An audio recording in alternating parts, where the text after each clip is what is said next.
je m'appelle Capucine et je suis en deuxième année à l'IESEG à Lille. J'étais en terminale ESP mathématiques. Alors c'est vrai qu'en arrivant de ES, souvent la plus grosse angoisse c'est l'épreuve de maths parce qu'on se dit qu'on n'a pas fait le même programme que les S, etc. Mais au final, je trouve qu'on peut s'en sortir. La preuve, je suis rentrée à l'IESEG. Mais c'est vraiment et surtout travailler la logique parce que la logique c'est la partie, on va dire, que même les S n'ont jamais vue. C'est vraiment voilà, c'est que de la logique mathématique, donc il n'y a quasiment pas beaucoup de calculs à faire. Donc essayez vraiment de bosser cette partie-là parce que c'est une partie qui est vraiment ouverte à tout le monde. Je m'appelle Louis, je suis en deuxième année à l'IESEG. Donc pour l'épreuve de maths, ce que je vous conseille, c'est vraiment de préparer un maximum l'épreuve avec les annales. Il n'y a pas de secret, il faut s'entraîner un maximum.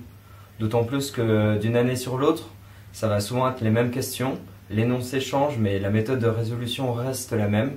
Donc si vous savez faire les annales des années précédentes, vous saurez faire correctement les questions posées lors du jour du concours. Je m'appelle Zoé Martin, j'ai 19 ans, je suis en deuxième année à l'IESEG School of Management.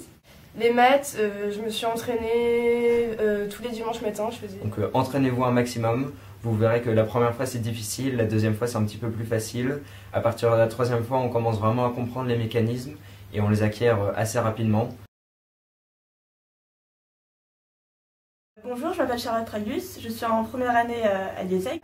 Le conseil que j'aurais à donner au niveau des mathématiques, c'est de finir les exercices, de ne pas se dire oui je fais un bout de l'exercice puis un autre, mais d'aller jusqu'au bout parce qu'il y a un bonus quand on a bon à toutes les questions sur un même énoncé.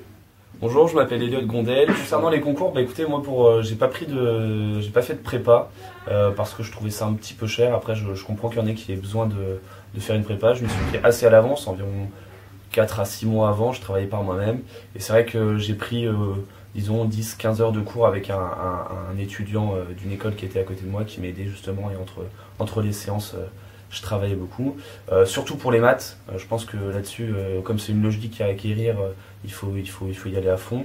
Après, pour le reste du programme que vous ne voyez pas en ES et qui est inclus dans le programme du concours, écoutez, moi j'avais un peu travaillé de mon côté, j'avais appris d'autres notions, j'étais allée un peu plus loin, j'avais pris des cours particuliers de maths.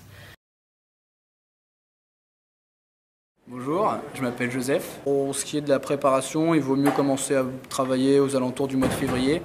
Ça permet de se ménager du temps, de bosser sur les points faibles et tout ce sur quoi il faut bien appuyer pour se préparer.